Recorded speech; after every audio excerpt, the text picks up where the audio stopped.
If there's one thing that I can eat for dinner every night, it's pork Milanese, or any Milanese. Chicken, anything, pound it thin, fry it crispy, I'm gonna eat it.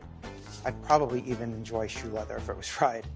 So right here I have, from my butcher, you can get these at most supermarkets, some nice, beautiful, thick pork loin chops that are boneless. I'm gonna pound them nice and thin so that every inch of this Milanese is absurdly crispy. Get yourself a generous sized sheet of plastic wrap. And this is where the fun begins, guys. This may look a little scary, but I promise you it's not. We're going to butterfly these chops. So, I'm gonna place a chop on the plastic wrap, taking a really sharp chef knife. I'm going to find the center, and I'm gonna cut it open like a book. Work slowly, deliberate, steady slices. And this is just to help get it nice and thin. And I'm just slowly going to start peeling it open. And there you go. If you skip this step and just start pounding, you're gonna be there all day and your meat's not gonna be as tender. So truly don't skip that step. Be sure to leave a little slack around so that our chop has room to grow. Get yourself one of these fun toys and go to town.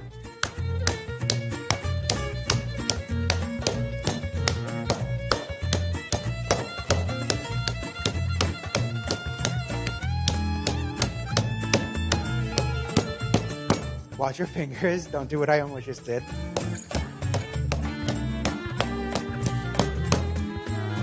There you have it. It's about 1/4 inch thick, and we have a gorgeous big cutlet now that is for one person. Keep going.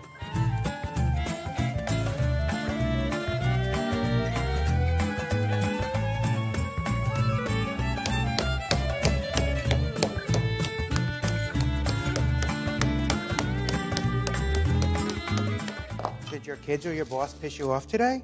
This is the perfect meal to make at the end of the day.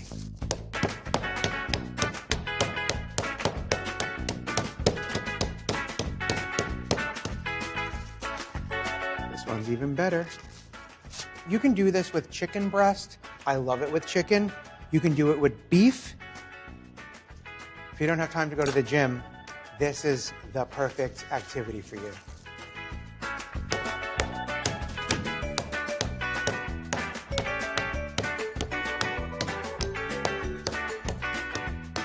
Is this what it feels like to exercise?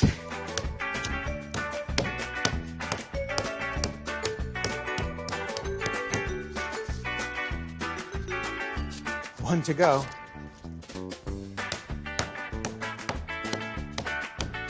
That looks great. As easy as that. I am going to wipe down, sanitize, clean my hands, and then we're going to dredge these guys up.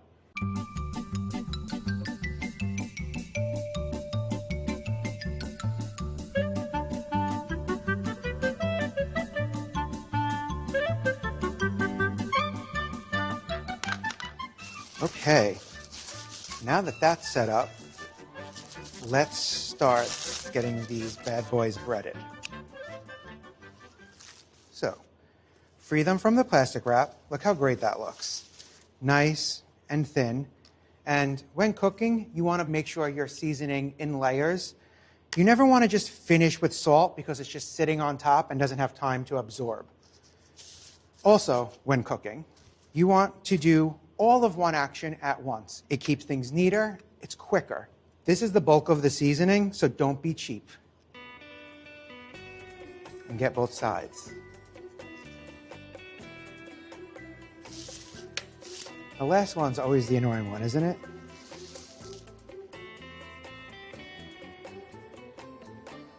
Perfect. Now to begin breading. You may notice that there's something here missing, flour.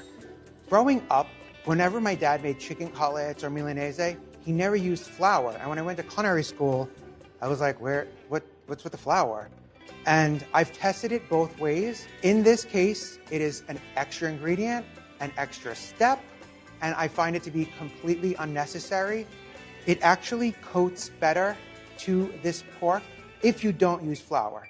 So while you're probably thinking I don't know what I'm talking about, I would curse here, but I'm not allowed to anymore. I definitely do. So this is my dredging station. 3 very well beaten eggs and 2 cups of seasoned breadcrumb. Another trick, wet hand, dry hand. So in she goes. Make sure we're nice and well coated. You can see how great a pie dish works for this. Fits well, it has a flat enough surface, and it has sides to keep everything in place. Give it a couple of shakes and right into our breadcrumb. Now, use your dry hand to start covering it with the breadcrumb. When you get to this point, you can flip it. Make sure you don't miss a millimeter of breadcrumb. Every crevice, breadcrumb, and press it in. We want these to be well coated and super duper crispy. Just like that. And that's ready to be fried.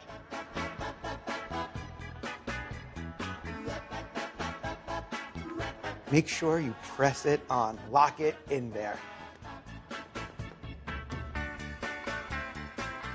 Isn't that cool?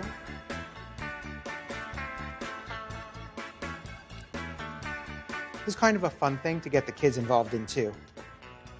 Put them to work. Dinner was not for free at my house growing up. Thank God I did most of the cooking. My mom's cooking's atrocious.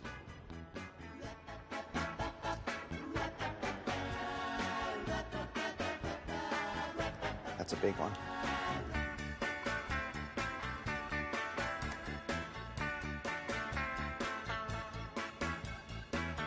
Time to fry them up.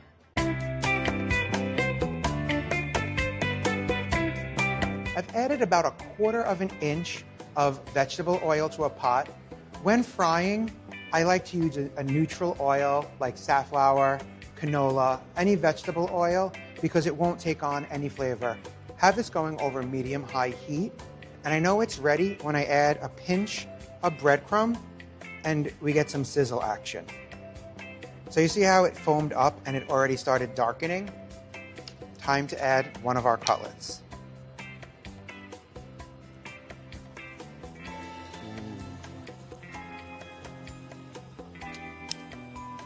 We're gonna let this fry for about 2 to 3 minutes per side until it's deep, golden, gorgeous brown.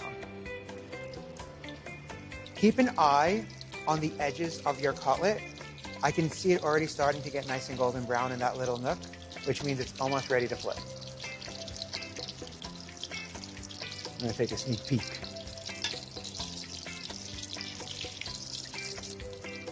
Almost there. For me, any cutlet should be on the brink of being burnt for it to be delicious.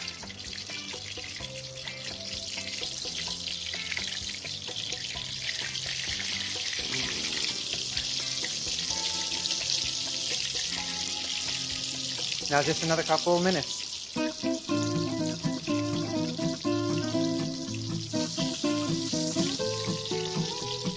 Oh yeah. Transfer it to a wire rack. If you put it on paper towels, it's gonna get a little soggy and the breading is gonna start to fall off. Get another one in really quick. And then, while it's still hot, add a nice, generous amount of a flaky sea salt. You can see it melting into that hot oil. Some of it won't melt. It'll add a little bit of an extra crunch and extra seasoning. These cutlets are gonna cook really quickly, so keep an eye on the pan. This is not the time to walk away and start another project. Oh my God.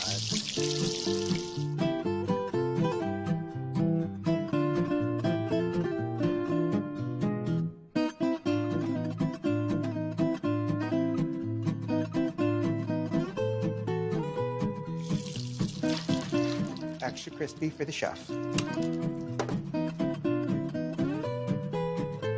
I have my oven set to the lowest setting. I'm gonna throw these in there to keep them warm. I don't wanna keep them in there too long though, just long enough to make a delicious salad.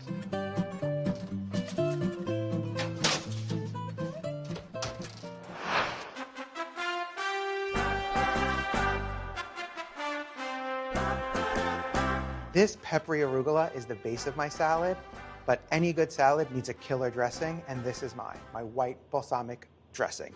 Going to start by adding a couple of tablespoons of just plain old clover honey. This bougie thing looks like a lot of fun, but it's a little messy.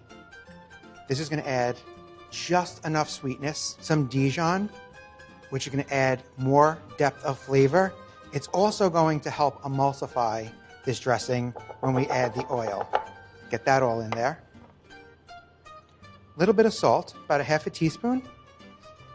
And then about 1/8 of a teaspoon of freshly cracked black pepper. Gonna whisk this to combine. Make sure you get that honey to dissolve. That looks beautiful. Now that the base of our dressing's ready, I'm going to drizzle in olive oil. Very slowly begin to drizzle in your olive oil, giving it time to break up the fat molecules and emulsify. If you can see the oil puddling in the vinegar, that means you're adding too much and it's going to not emulsify properly. I did not sign up for this much cardio today. You can see it already starting to thicken. That means that we have a great emulsification. It's a beautiful dressing. Great golden color from the white balsamic and this really good Sicilian olive oil. Gorgeous, gorgeous. It's perfect. It doesn't need any more seasoning. This is a very simple salad. All I'm going to add to this arugula are some beautiful cherry tomatoes that I'm just going to have. If you don't have a small utility knife like this, a nice serrated knife, it's a really great kitchen tool. I use it a lot. I'm going to give this a quick toss. And then add your dressing to taste. This makes more than you need for this, but it stores really well in the fridge in a mason jar or just any sealed container for at least a week.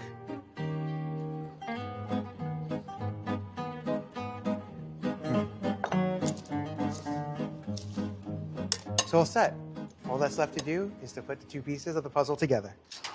It smells so good. Okay. These are nice and warm. Let's go with this big guy. Just throw that right onto a plate and then don't be cheap. Oh, yes. Yes, yes, yes, yes, yes.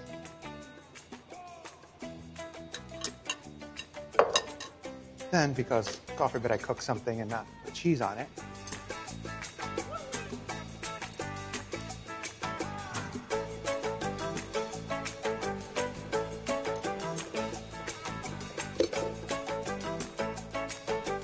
how delicious does this look? I cannot wait to dig in.